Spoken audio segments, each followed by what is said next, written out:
later today. Rob Butler. Like many others in the United Kingdom, my constituents in Aylesbury are understandably deeply concerned about COVID-19, and I pay tribute to staff at Stoke Mandeville Hospital, Bucks Social Services and everyone in the community who's helping those with the virus or in isolation. Can my right honourable friend assure the people of Aylesbury and everybody in the country that the government will take whatever action is needed and spend whatever money is needed to save lives and to protect livelihoods? Absolutely.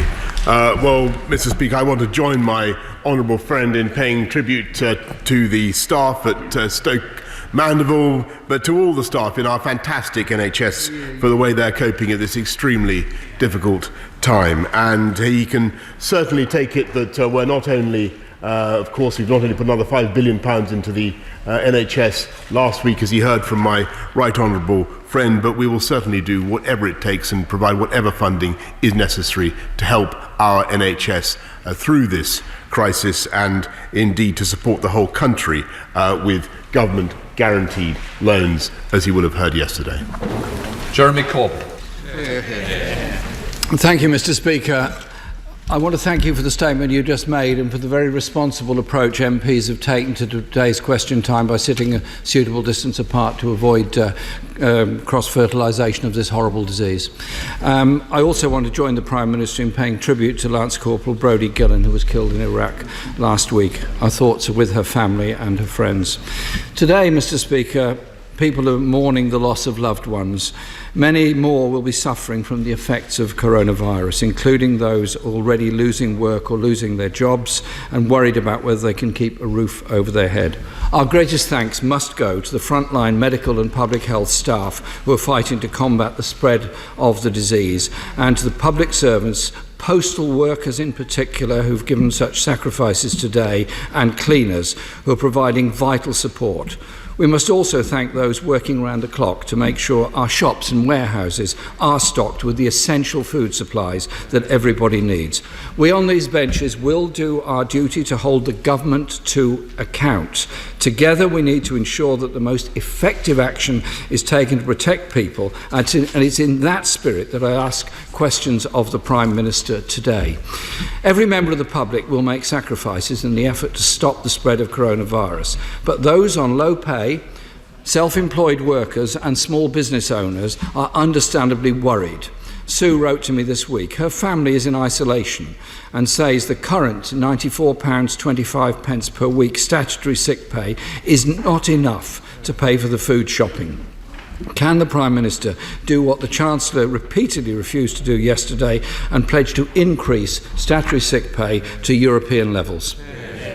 Prime Minister. Well, I want to thank the right honourable gentleman for the way in which the opposition has been approaching this issue generally, and for the cooperation that has so far taken place between our front benches in this matter, because it is, as he rightly says, this is a national emergency, and we're asking the public to do things, to take actions in a way that is really unprecedented for a government in peacetime, and perhaps even unprecedented in the last century. So, to come to his question, it is only right that when we are asking people to take action to isolate themselves if they have the disease or a member of their household has a disease, if we're asking the public to take steps which jeopardize businesses, cause people to risk losing their jobs, it is absolutely right that whatever their circumstances, we should ensure that workers get the support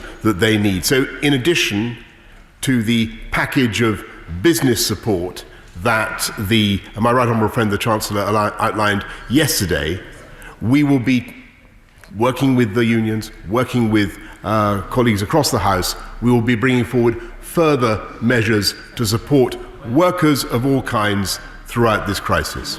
Jeremy Corbyn.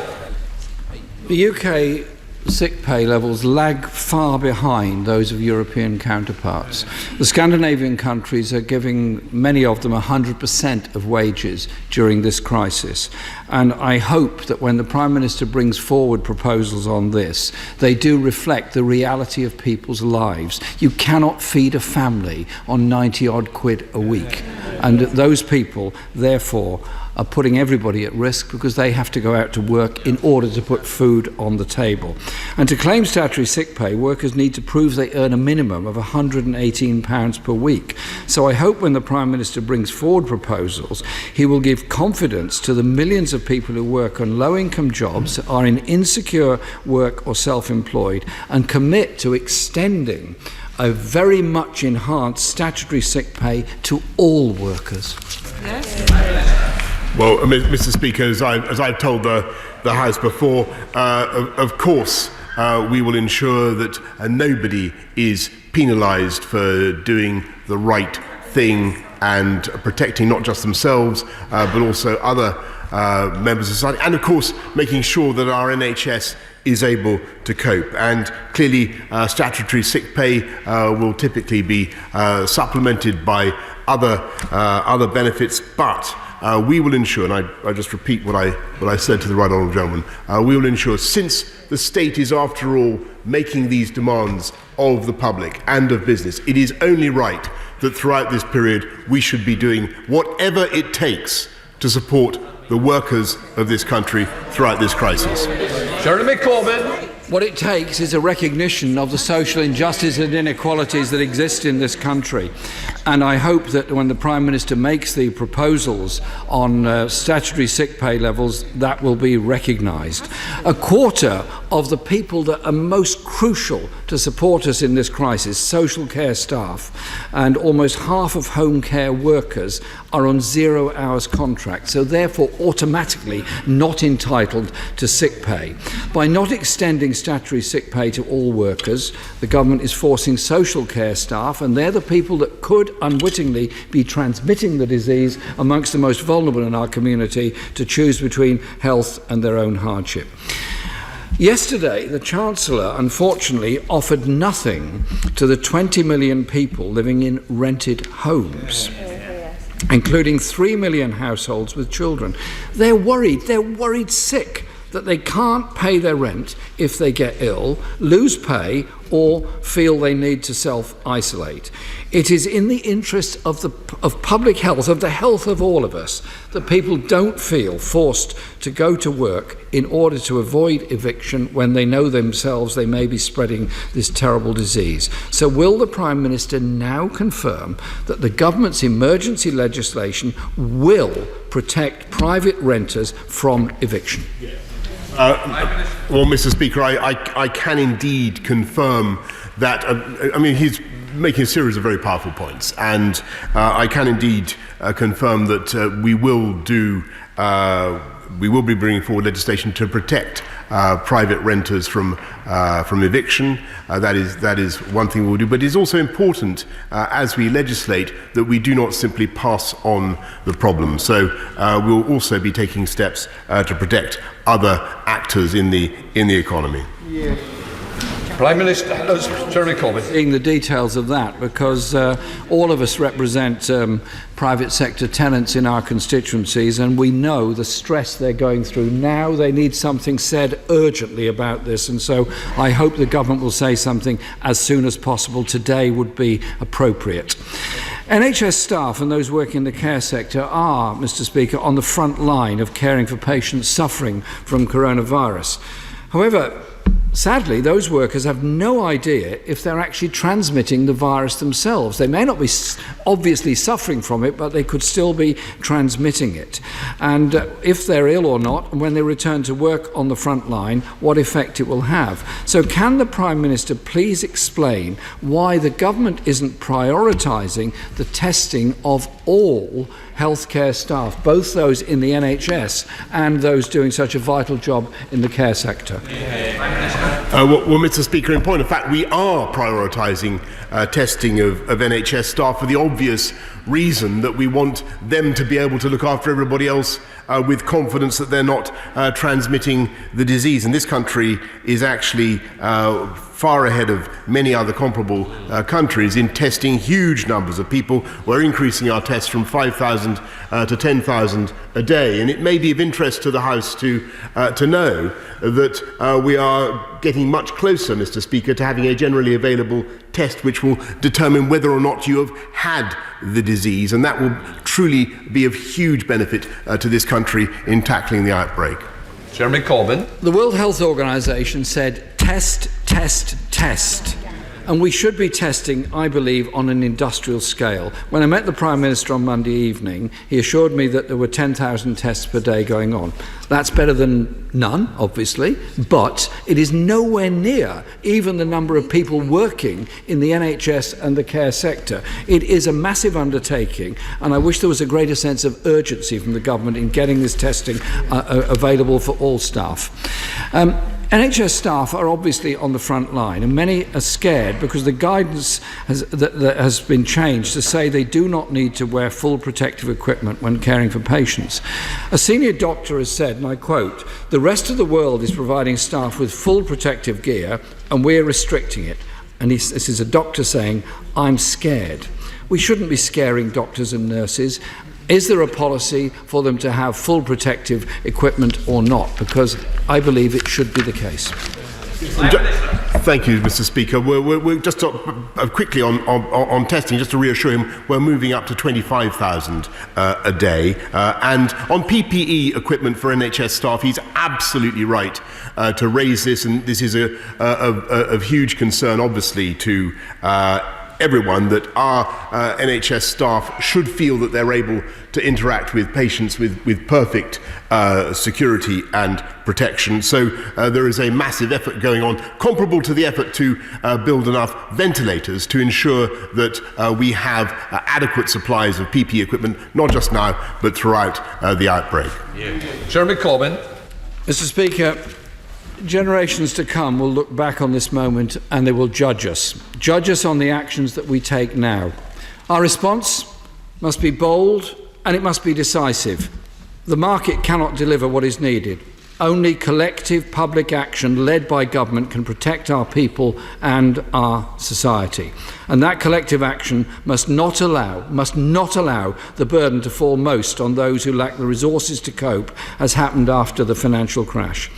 People across the country they do understand the need for temporary restrictions on our way of life to protect us all, and we will work with the government. But the Prime Minister must understand that will require balancing action to protect the most insecure and vulnerable in the interests of public health as well as of social justice. The health of us all depends on the health of the most vulnerable. So I ask the Prime Minister, will he step up now and not tomorrow and give support to those vulnerable people who live on the margins of our society, are vulnerable themselves and make us all vulnerable, and give them the support and the assurance that they desperately are searching for today?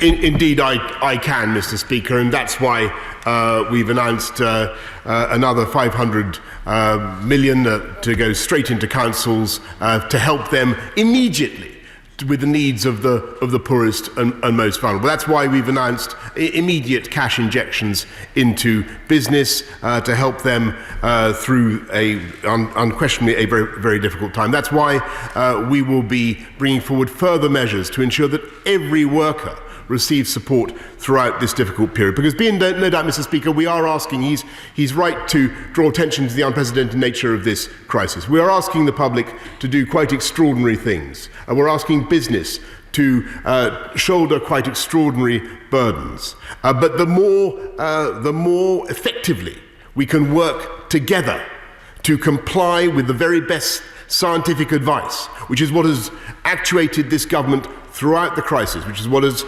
guided this government throughout the crisis, the better our chances of relieving the burden on the NHS. The more lives we will save, the more suffering we will avoid, and the quicker we will get through it. And be in no doubt that this is, and the Right Honourable Gentleman is absolutely right, this is an enormous challenge for this country. But I think the people of this country understand what they need to do to beat it. And they also, I think, understand that we will beat it and that we will beat it together. Brendan Clark-Smith. Thank you, Mr. Speaker. In November, the Prime Minister and the Secretary of State for Health and Social Care came to visit us at Bassetlaw Hospital in Worksop to see the excellent work done by our local NHS. And we were delighted to hear of a £14.9 million investment in upgrading our accident and emergency department. Would the Prime Minister please update us on the progress of this, and would he and the Secretary of State accept an invitation to see the work once it is completed? Mr. Speaker, well, I congratulate my honourable friend on what he's doing for Bassetlaw Hospital. Actually, I remember going to talk to the wonderful doctors and staff at Bassetlaw, and they explained in great detail their fascinating plan for improving service for their patients, and I am absolutely determined to support him and them in their ambitions. That's why we've put £15 million already into expanding emergency care capacity in Bassetlaw, and my right honourable friend, the Health Secretary, is working, I know, intimately with Bassetlaw to take forward the whole project. Ian Blackford. Thank you, Mr. Speaker. Can I associate myself with the remarks of the Prime Minister on the killing of Lance Corporal Brodie Gillen? Mr. Speaker, this is an unprecedented emergency, and it requires an unprecedented response. I welcome the fact that the parties across this House and governments across these islands have worked together as we attempt to protect all our peoples. It is the right approach, and it is the very least the public expect and deserve from us. Yesterday, the Chancellor announced a £330 billion financial package for business. Today, the UK government needs to announce a financial package for people. Members from 6 parties across this House have now expressed support for a temporary universal basic income to help everyone, especially freelancers, renters and the self-employed. Using the current tax system, will the Prime Minister stand up today and give a commitment to provide people with the security of a universal basic income?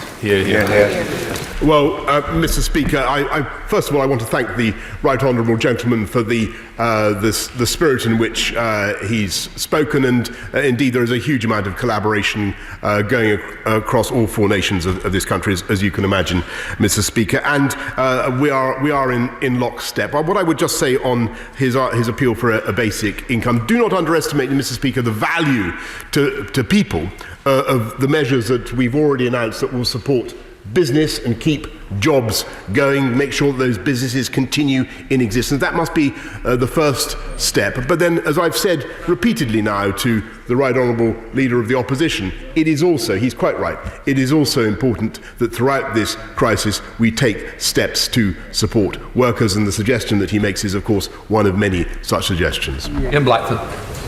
Can I thank the Prime Minister for his answer? And there's a willingness from all of us to work together as we go through this crisis. But, Mr. Speaker, thousands of people are already losing their jobs. It's happening today. Millions will face the same threat.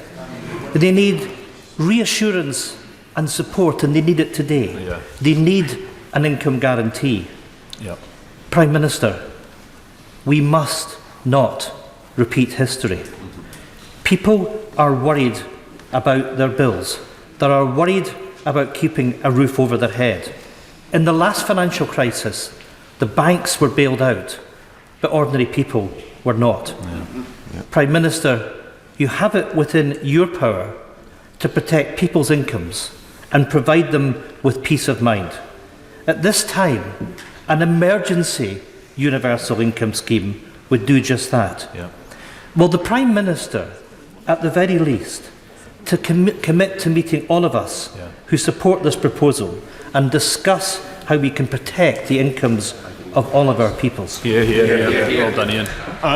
Yes, indeed, Mr. Speaker. I can make that commitment, and indeed I said as much in my earlier answer to the right honourable gentleman. I think it is very important as we go forward that we try and enlist a consensus in this House about how to support people throughout the crisis. And I agree profoundly with what he said about not repeating history. It is very important that as we ask the public to do the right thing for themselves and for everybody else, that no one, whatever whatever their income, should be penalised for doing the right thing. And we will make sure that that is the case. Can I welcome confirmation that routine Ofsted inspections will be postponed? And will the Prime Minister join in commending schools, leaders and teachers for all they've been doing in supporting families through this crisis? Mr. Speaker, I want to pay a particular tribute, not just, of course, to our amazing NHS, but also to our teachers and everybody who works in our schools, for everything that they have done to keep our schools going throughout this difficult crisis so far. And, of course, we will do everything we can to remove burdens on schools, and Ofsted is one in particular that we can address. And the House should expect further decisions to be taken imminently on schools and how to make sure that we square the circle, both of making sure that we stop the spread of the disease, but also of making sure that we relieve as much as we can pressure on our NHS. To Rasoon Alan Khan. Thank you very much, Mr. Speaker. My NHS colleagues on the front line are already stressed with the pressure that they face. Last night, I visited my father in a care home and am acutely aware that I may have fed him for the very last time. We are in unprecedented times. I would like to know, where was the forward planning for PPE for our NHS and care staff? Where is the testing for medics? Why are we waiting so long for mass testing? And why are social distancing measures merely just suggestions? Prime Minister, it is right that we have all put party loyalty aside to work together during this time of national crisis, but we must scale up the response. Without good leadership, people in this country will start to panic. There must be no more time for delay. The time to act is now. Well, Mr. Speaker, I completely agree with what the honourable lady says, and I thank her for all the work that she does in the health service. And I can certainly tell her that we have stockpiles of PPE equipment, and we are proceeding, and it's very, very important for the House to understand this, we are proceeding in accordance with the best scientific advice. And it is the timeliness of those measures that is absolutely vital in combating the spread of the epidemic. And indeed, that is how you save lives. And I'm delighted that the UK's approach has been commended not just by Neil Ferguson of Imperial College today, but also by Dr. David Nabarro of the World Health Organization. Edward Timpson. Very much, Mr. Speaker. The weeks and months ahead will test us all and stretch society to its limits. None more so than the National Health Service, which is working day and night to care for the sick and save lives. But together, Mr. Speaker, we will get through this. So will my right honourable friend update the House on his efforts to bring together a coalition of manufacturers to supply the NHS with the ventilators and other essential medical equipment it needs to treat the most adversely affected patients during this pandemic? Mr. Speaker, as the House will know, there is already a coalition of British manufacturers who are now working together at speed to supply the ventilators that we need. We already have 8,000. We're moving rapidly upwards, and I will keep the House informed on developments. Chris Bryant, closed question. Number 8, Mr. Speaker. Prime Minister. I thank the right honourable gentleman for his invitation, and I'm happy to consider his invitation to run, and we'll take it up. Get down. Well, what I really hope is that the Prime Minister will look at the whole of the coronavirus crisis through the eyes of the Rhondda. Because we have a large number of sole traders, chippies, electricians and plumbers. We've got a lot of people in very insecure employment. We've got lots of people who are elderly and people who are on very low incomes and have next to no savings. Many people have already been laid off this week and are worried that they're going to be laid off in the next fortnight. So we really do need the Prime Minister to address these matters. And if I'm honest, I don't want to be partisan, but it does feel as if we're a bit of an afterthought. So I really, really beg the Prime Minister to look through the eyes of the Rhondda, because I think he would then double sick pay so that it's a sensible figure. I think he would introduce something like a summer version of the winter fuel allowance so that the elderly get some help. I think he would probably introduce some kind of VAT holiday for sole traders. I know he hopes, and we all hope, that the whole of the country will bounce back quickly after this. But I say to him, after the floods and the poverty that we have historically suffered in the Rhondda, communities like mine will find it phenomenally difficult to bounce back if he doesn't take this kind of action now. Well, Mr. Speaker, the honourable gentleman speaks powerfully and passionately, and in my view, wholly rightly for the people of the Rhondda. And I can tell you that our thoughts in this government are with the people of this entire country in helping everyone to get through this virus. And we will do, as I say, whatever it takes, both to support business, and as I said in my earlier answer to the Right Honourable Gentleman Leader of the Opposition, also to support individuals and families. And I welcome the suggestion, the agreement of the Right Honourable Gentleman, the Leader of the Scottish National Party, that we should do this on a cross-party basis. Lady Buchan. Thank you, Mr. Speaker. As the Member of Parliament for Grenfell Tower, I would like to thank my right honourable friend for the additional £1 billion in the budget for cladding remediation. Moving on to today's events, can my right honourable friend assure me that his government will do absolutely everything to support the economy, businesses large and small, the self-employed, individuals, including those on low income, because now is not the time to be squeamish about public sector debt. Mr. Speaker, I can certainly give my honourable friend that reassurance. Thank you, Mr. Speaker. I welcome the measures, but yesterday's statement offered nothing for the self-employed. My constituency in Vauxhall has an estimated 30,000 self-employed workers, and a lot of those people are already feeling the financial pinch now. And they can't wait for days for the government to announce something. So will the Prime Minister today announce a guarantee of measures that will fully compensate all self-employed workers in this crisis? Mr. Speaker, I repeat the answer I've given several times to several of her colleagues. We will do whatever it takes to ensure that all workers are protected throughout this crisis. Stephen Hammond. Thank you, Mr. Speaker. I'd like to, like so many colleagues, extend my thanks to the NHS and all the frontline staff, but also offer my thanks to him, the Chancellor and the Health Secretary for their leadership in this crisis. I think it's warmly welcomed by many in my constituency.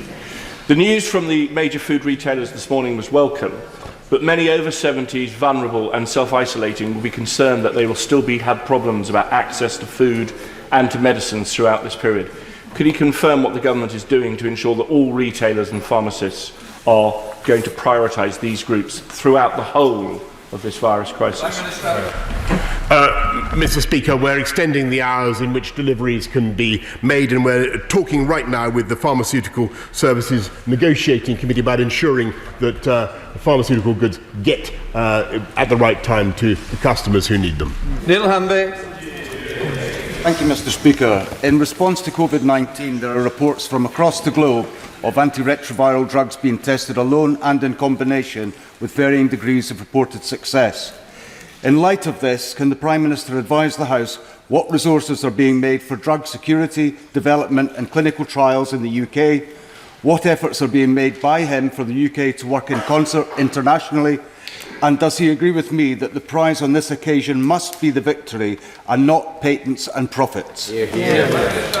I endorse completely the sentiment that he has just expressed, Mr. Speaker, about the need to do this collectively. The government's announced a £46 million package of investment in finding a vaccine. A huge amount of work, as I've just said, is going into investing in test kits, and those are changing the whole time and improving the whole time. And we are doing this. The House will be reassured to know that this is being done at an international level, working with our EU partners, working with the G7, the G20, the WHO, the IMF. Everybody is working together on the very issues that he addresses. Thank you, Mr. Speaker. As my right honourable friend has said, combating this virus will require a huge national effort. Supporting doctors and nurses in hospitals and community carers looking after the most elderly in their homes. Can the Prime Minister assure me and my constituents watching and listening in Warrington South that this government will do all it can to save lives, protect frontline NHS staff and keep the most vulnerable people in our society safe? Yes, Mr. Speaker, he identifies exactly the three priorities of this government. Stephen Farry. Thank you, Mr. Speaker. Defeating the coronavirus must be the top, indeed the only priority for the foreseeable future. There's already huge anxiety across the UK. Businesses are facing unprecedented challenge and uncertainty. So regardless of leave or remain, how quickly will the Prime Minister recognise the inevitable and seek at least a one-year extension to the Brexit implementation process? Mr. Speaker, our priority is to deal with the coronavirus epidemic, and the other matter that he mentions has already, as he will know, been legislated for. Thank you, Mr. Speaker. Like other town centres across the UK, Burnley has been seeing the evolution of its high street by mixing retail with leisure, which plays a significant role in increasing footfall and supporting SMEs. With that in mind, can I thank the Prime Minister and my right honourable friend, the Chancellor, for the measure as announced in the budget and yesterday?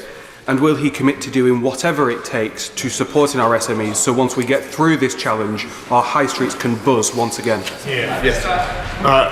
Mr. Speaker, I can indeed confirm that is exactly why we have cut business rates, and that's why we're making very considerable sums available for small businesses and indeed for very small businesses, precisely to protect the high street and the enterprise environment on which so many jobs depend.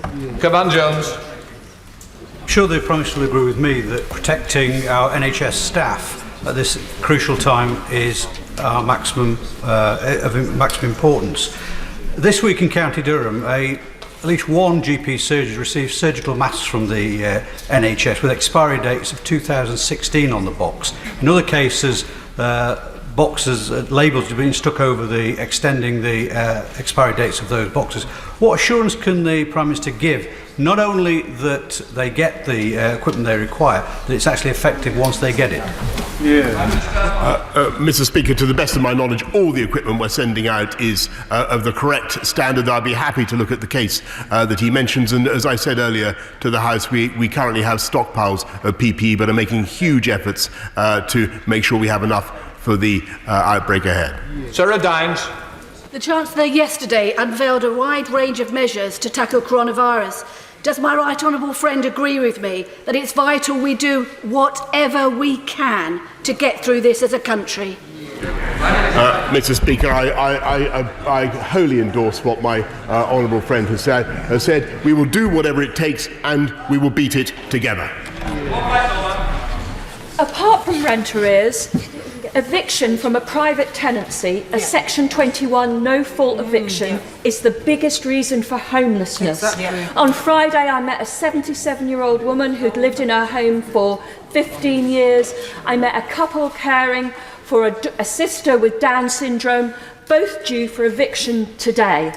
Can I ask the Prime Minister to ask the courts to stop Section 21 evictions, to take the pressure off hard-pressed councils and these really worried families? Mr. Speaker, she is absolutely right to raise this, and that's why I said what I did to the right honourable gentleman, and we will indeed be bringing forward legislation to address the point that she raises. Bacon. Mr. Speaker, in my constituency of Orpington, we've enlisted the support of the voluntary sector providers to join the Council in providing support to the most vulnerable residents in combating the coronavirus. Can the Prime Minister confirm that local authorities like mine in Bromley, who are at the forefront of this, will be given clear guidance in respect to safeguarding and DBS checks for volunteers, as this will allow us to deploy more volunteers when and if the need arises? Yes, Mr. Speaker, he's absolutely right, and that's why we're speeding up the DBS checks so they can be done in 24 hours. And I want to thank and congratulate all the boroughs throughout this country for the way they are harnessing those volunteers. Thank you, Mr. Speaker. The Prime Minister talked about supporting families, so can I ask him to show his solidarity for those households headed up by a single breadwinner with dependent children. Today is Day of the Single Parent Family. It was initiated by Ronald Reagan in 1984. Can I ask him to join the Right Honourable Member for Romsey and Southampton North, she's my friend in this, on the steps of Old Palace Yard immediately after this PMQ to show that old or young, rich or poor, big or small, all families matter. Well, I couldn't agree more powerfully with, more strongly with what the Honourable Lady has said. Whether I'll be able to join her, whichever venue she's identified, I'm not sure. I'll have to look at my diary. I think I have a date with you, Mr. Speaker. Dr. Andrew Morrison. Can I thank the Prime Minister and his team for the sure-footed way in which they are approaching this crisis? Given what's unfolding in northern Italy and the very real prospect of our brilliant NHS staff being overwhelmed in a matter of weeks, what age and comorbidity criteria are being drafted that will govern access to intensive care and to ventilators?